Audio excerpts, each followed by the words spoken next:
اعوذ باللہ من الشیطان الرجیم بسم اللہ الرحمن الرحیم والعصر ان الانسان لفی خسر الا الذین آمنوا وعملوا الصالحات وتواصوا بالحق وتواصوا بالصبر۔ ترجمہ البیان، جاوید احمد غامدی۔ اللہ کے نام سے جو سراسر رحمت ہے، جس کی شفقت ابدی ہے۔ زمانہ گواہی دیتا ہے یہ انسان خسارے میں پڑ کر رہیں گے، ہاں مگر وہ نہیں جو ایمان لائے اور انہوں نے نیک عمل کیے، اور وہ ایک دوسرے کو حق کی نصیحت کی اور حق پر ثابت قدمی کی نصیحت کی۔ تفسیر تذکیر القرآن، وحید الدین خان۔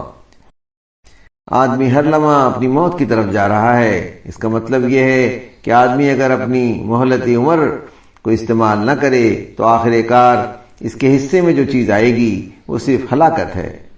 کامیاب ہونے کے لیے آدمی کو خود عمل کرنا ہے، جبکہ ناکامی کے لیے کسی عمل کی ضرورت نہیں، وہ اپنے آپ اس کی طرف بھاگی چلی آ رہی ہے۔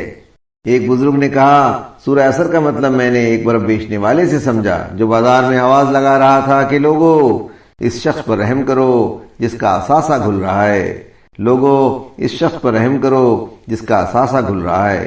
اس پکار کو سن کر میں نے اپنے دل میں کہا، جس طرح برف پگھل کر کم ہوتی رہتی ہے، اسی طرح انسان کو ملی ہوئی عمر بھی تیزی سے گزر رہی ہے۔ عمر کا موقع اگر بے عملی میں یا برے کاموں میں کھو دیا جائے تو یہی انسان کا گھاٹا ہے۔ تفسیر کبیر، امام رازی۔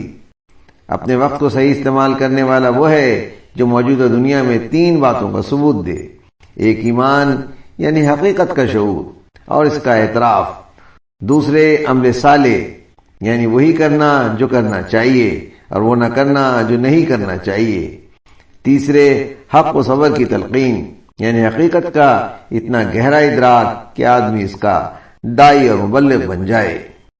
آواز و بیان، سراج الدین۔